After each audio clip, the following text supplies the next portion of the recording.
metro city. He comes from Fauji family. His father, Air Commodore N.K. Chandrasekhar, was an air warrior. That's why he cares so much for the armed forces personnel. I obviously am a son of a veteran. My father was in the Air Force and I've grown up all my life.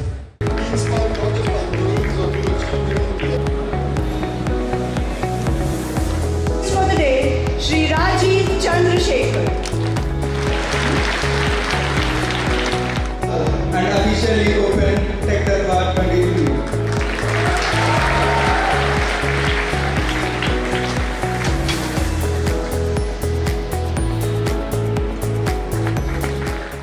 So I declare Tech Tatwa 2023 open.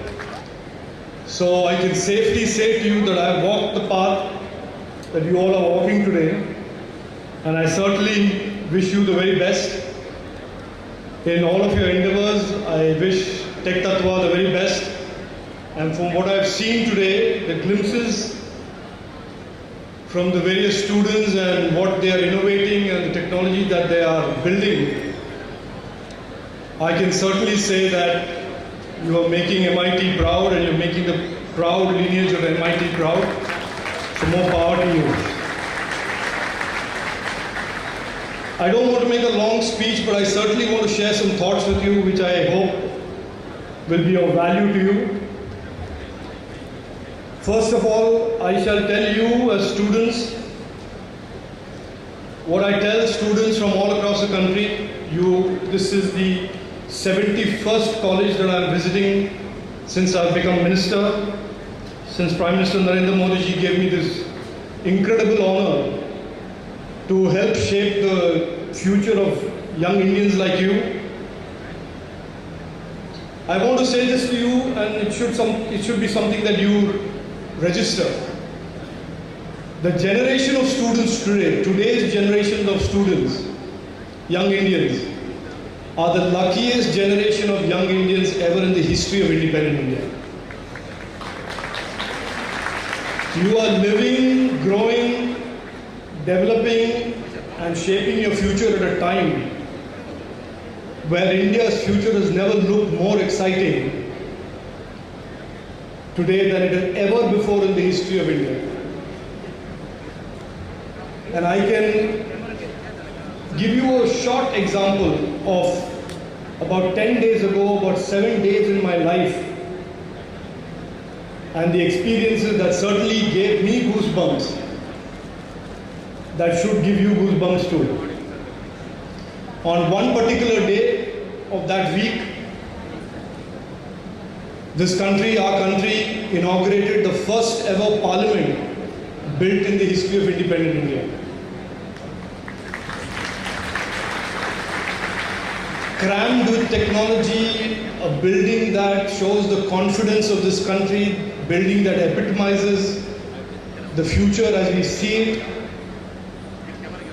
One day later, that same new parliament building, and 800 odd MPs in that parliament building passed the Women's Reservation Bill, creating a future for the women and girls of India unprecedented in the history of independent India. 2 days after that, iPhone 15 went on sale all around the world. And for the first time in the history of the iPhone, the same time that a customer bought an iPhone in New York, bought an iPhone in Sydney, the customer in India bought an iPhone as well. With one sharp difference, the iPhone that the Indian customer bought was made in India. The iPhone that the customer in New York and Sydney bought was made in China.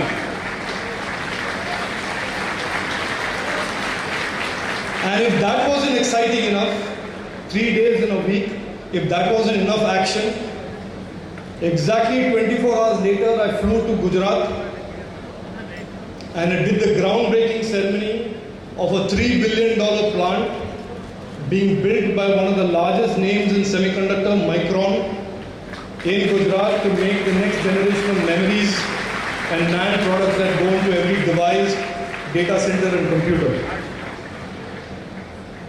India is certainly today a country that is on the move at a pace and a velocity that is certainly in my 35 years as a techie in the technology ecosystem I've never seen. When I talk about how far we have traveled in recent years, just to give you an idea, when you were still very young and maybe in high school or in secondary school, or I don't know, some of you maybe in primary school 10 years ago, 82% of all mobile phones consumed in India were imported. We had to import all the mobile phones that you today consume, Insta and Twitter and all of the other stuff, fun stuff on. And in 2022, India has come a way where we manufacture 100% of the mobile phones consumed in India. And not only that, we export 1 lakh crores of mobile phones to the rest of the world. Made in India, designed in India, innovated in India, educated in India. These are no longer just empty slogans. These are slogans, these are statements of fact that are gaining the respect and awe of people all around the world. I want to just share one or two more things with you just to give you a sense of where the future lies for you. In 2014, the digital economy, the innovation economy in India was about 4.5% of GDP and consisted primarily about IT and ITES. And today in 2023, the digital economy is about 11.5% of total GDP, and by 2026 it will be 20% of GDP, $1 trillion. And more than any one thing, more than the number, more than the share of GDP, I want to say to you with great conviction, confidence, that every segment of the digital economy, IT, ITES, consumer internet, artificial intelligence, semiconductor, electronics, Web3,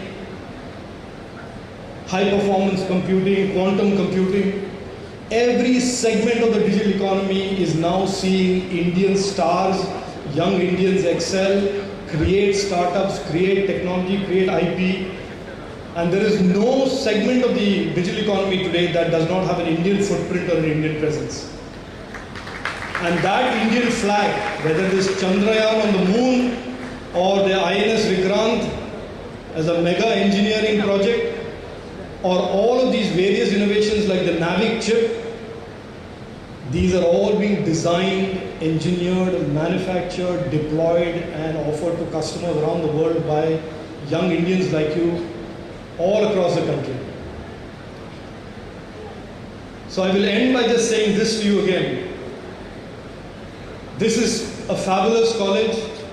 It's certainly, I want to share with you that when Satya Nadella came and met me recently in my office, we of course spoke about ChatGPT and OpenAI. But our next topic of conversation was about MIT and Manipal. So when the chairman and CEO of one of the most dynamic companies in the world has never forgotten and even today cherishes his MIT roots as I do, and I'm sure you will also when you leave this college, it certainly says something about this college and the culture and the portals that create the can-do spirit and attitude that certainly MIT has left in me, and I certainly believe it has left in Satya, and it certainly will leave with all of you. I end again by saying you are the luckiest generation in the history of independent India. The technology and innovation space in India is just absolutely rocking, and it is just going great guns. I hope and I wish, and I certainly convey to you my best wishes for all of you to do your best, work hard, innovate, learn your skills, succeed, make yourself proud, make your families proud, make MIT proud, and make your country proud. So you studied electrical engineering here at MIT from 1981 to 1985. Could you give us a glimpse of what your typical day here in MIT was like? I have to be careful what I tell you about my time at MIT. So, I mean, it is a much more simpler MIT in my time, of course. And I mean, I see your food court and I see your what you've done to Commerce Circle. I think we would, depending on what time the class was, we would amble over to Commerce and have something to eat if you haven't paid your mess bill yet, and move on to college and hang around in the college building. And of course, later on in my third year and fourth year, when the computer center had been built out and launched, and I don't know how many of you remember, but certainly I think many of the seniors here will remember, but MIT is one of the first colleges to have a computer center. It was an 8-bit computer called DCM Spectrum 7 that used to run CP/RM, and I would go there and try and get as much time as possible from the computer center. So it really depended on what the day of the week was or what part of the semester we were on. If we were either in Shantala or we were in the evenings and we went off to Red Sun. I shouldn't be telling you all this, but that's what we did. But it was a really extremely fun time in MIT. It was a lot less complicated. There was maybe, if you were run out of money, there was a queue that would stand outside. There's one phone that was in, I think, the 4th block or the 3rd block. There would be one phone there. There were 6 people trying to call their parents and give them an excuse about why they ran out of money and what excuses. So those are things that you all did. I think you all do a different type of it. You maybe call a parent, message them and tell them to GPay your money. We had to call them and do a trunk call and ask them for money. But otherwise, it was certainly a good place where a lot of us who came as young children, I think became adults and learned to fend for ourselves and learned to live on our own. Unlike today's world, to get back to Delhi where my parents were, it was 3 days on a Jayanti Janata train. So it was not like we were going back home very often either. So it was good. I mean, I had a lot of good time, and we built very strong, lasting friendships, which I think is a test of an institution, that you create these enduring friendships, enduring relationships. And I don't know if you ever know the legendary story of Dr. Kamlaksha. And this, if you don't know, I certainly want to share it with you. In the first year, he used to have ragging of a kind that none of your generation will ever have experienced. And it was fairly, it could get very intolerable. And there would be one professor of mathematics who I still, respect and revere. His name was Professor Ramaksha. And he would be lurking around the hostels with a torch and hitting people with sticks who were ragging the new students. So, yeah, I mean, there were a lot of experiences like that I can talk about, but we just have a half an hour, otherwise we'll be talking about the next few days. Thank you so much, sir. Sir, I think you mentioned many things like messes and many things that the stories have changed, but one thing which never has changed, we still ask for our parents for money. We always run out of money. And we have just called my father yesterday. So that will remain the same. So sir, how was the hostel life? I mean, but this is one of the most essential things in college life. Which was your hostel? No, it was, I don't know what the hostels are like. It was a good hostel life. I can't say it was very luxurious. I mean, I think we invented wallpapering by bringing, the brown paper for wrapping textbooks. So when the walls were not painted, we would put brown paper and pretend that they were wallpaper. So, there was innovation of that kind, the jugaad that we did. But otherwise, I was, I think, in 2nd block in my first year. I was in the 4th block in my 2nd year. And the 3rd and the 4th years, I was in D19, D2. So, it's a D block. I think MITs are very privileged about D block. So sir, I mean, there are certain things about hostel life which we MITs, I hope my professors don't scold me for this thing. Usually MITs, when they come to hostel, they usually break fire extinguishers, or they usually just break water coolers. Is there any such incident that you had in your life? I don't remember fire extinguishers for sure, but I remember a lot of fights. I remember those days. I was mentioning to somebody else earlier in the day about there was certainly a lot of I don't know if it's still there. The Biharis would be one group, and the Bandus would be one group, and the Nagpur would be one group, and sometimes after a weekend at the Red Sun or not, the mess we used to be in was called NIND, North Indian Non-Mixed Mess. I don't know if it's still called that, but we used to have the NIND mess. North Indian non-vegetarian mess. Food would be North Indian and non-vegetarian.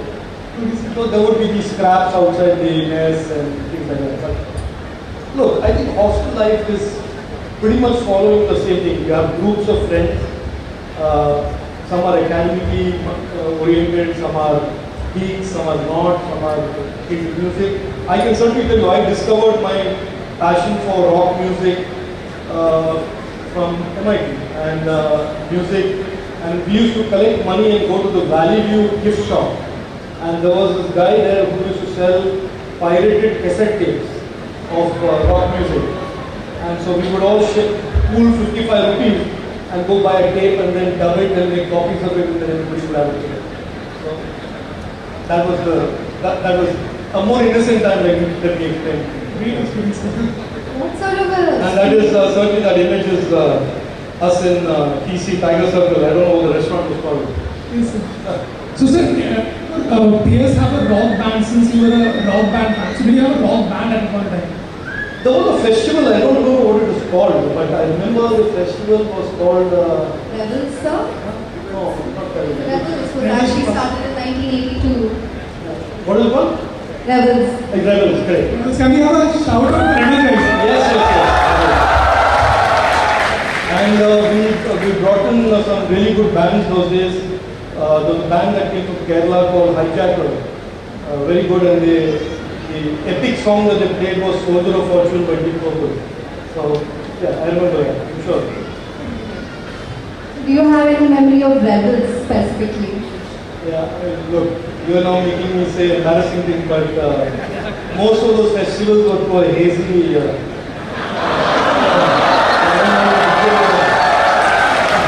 I can't certainly remember details of those festivals. So sir, now of course we talk about cultural festivals and many other things we do at MIT. So talking about academics, sir. So I mean this question, like many students told me that please ask sir. So you were the kind of person who used to take down notes during all the lectures in a semester. You were like me, sir, who used to burn the midnight oil and study all the night. No, I mean, we used to do notes, that's for sure, but I think the pattern is true.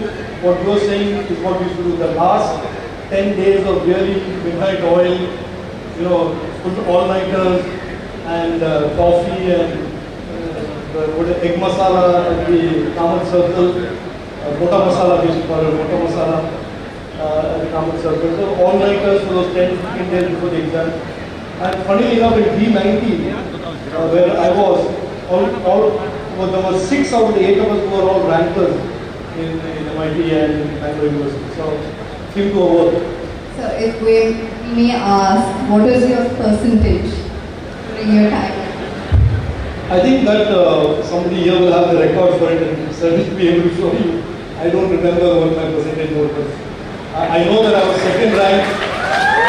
I was second ranked in electrical engineering in Bangalore University. So Can we have a huge round of applause? I don't know what it was. Okay sir, so I'll just quickly want to have a small rapid fire with you. Sure. Then we'll move to other questions. So the rules are pretty simple. I'll just say one word about MIT and anything which comes first to your mind, you'll say it. Okay, so are you guys ready? Kamat Circle. Kamat Circle, midnight visits. Favorite professor? Professor Kamlacha. Worst college marks. I think it was strength of material. It was in the first semester. Mess food? Best food was this in Shantala they used to give this egg masala and egg on toast. That was my best food, as I remember. Favorite subject?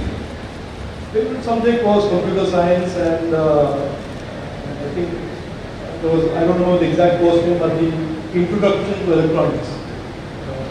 Textbook, I remember the textbook was, I don't know what it was. So what about favorite movie star? Those days, I don't know. I don't know. Maybe Amitabh Bachchan. Okay, so can we have a huge round of applause for answering this question?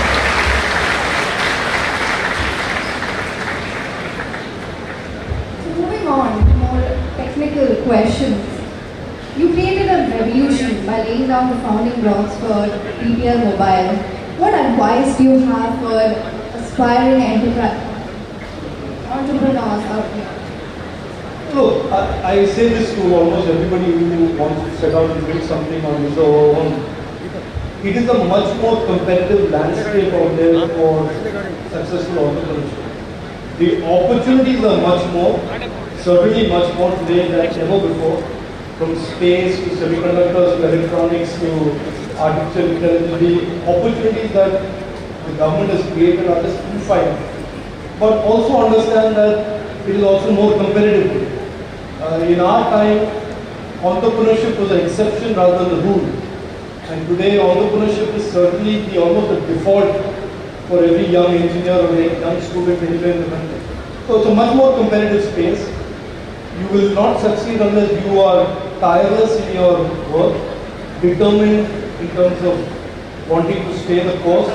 And third, you should have deep knowledge about the space that you're entering into. Gone are the days of just having an idea without having the knowledge. There is an absolute requirement, almost a prerequisite, to be extremely good in the space that you're innovating in or you're becoming of. Yes, so you mentioned about there are many opportunities for like budding engineers and entrepreneurs in India only. But still, we again see a pattern of students leaving the country, going for studying abroad or going for working in some country outside India. So, is there any policy taken by government to reduce this brain drain? No, I'll tell you one thing. There are two types of movement of young Indians. One is to go abroad to study, which is fine. If you want to find a college that is, because you don't have an opportunity in India, going there and studying, that is fine. But I see a very different momentum today and a different dynamic. I see more and more young Indians coming back. And I'll give you an example. Recently, Google and Microsoft and a couple of big tech companies, Meta, laid off about 10,000-12,000. So I had a virtual conference with about 600, 700 of those engineers and employees of these companies. And most of them wanted to come back, not because they had been laid off, because they felt there's a lot more opportunity, a lot more stability, and a lot more sustainable opportunities in India. I'll give you one more example, just to make sure you understand what the dynamics are now.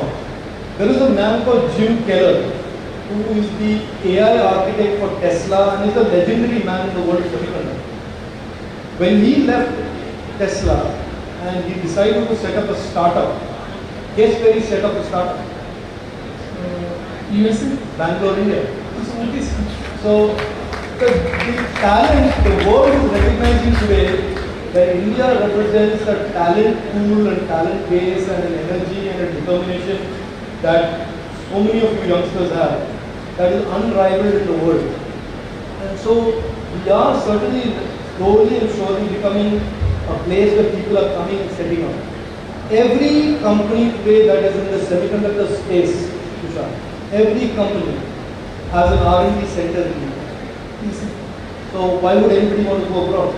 yes, So I don't think that earlier sort of trend of youngsters going in my generation, we went abroad because that was where the opportunities are. yes. Now the trend is reversed. The opportunities are in India and young Indians all across the world are making it. A very common challenge is funding. How do we as college students, when we're still asking our parents for money, how do we secure such funding for our ideas? So, look, there is no magic formula or a secret sauce for funding. Money and investment certainly are attracted to successful entrepreneurs. Like I said today, it's a very competitive space. Just as there are 2,000 engineers in Manipal who are innovating and doing cutting edge work, there will be groups of students and engineers all around the country doing cutting edge work. So if I'm an investor, I'm saying, should I invest in Tushar or a group of people from Manipal, or is there a better group who are doing better work in some other college? So there is no shortcut in terms of getting investors to be interested in your idea and supporting your idea. But this is a competitive space, and the best ideas will win and the best entrepreneurs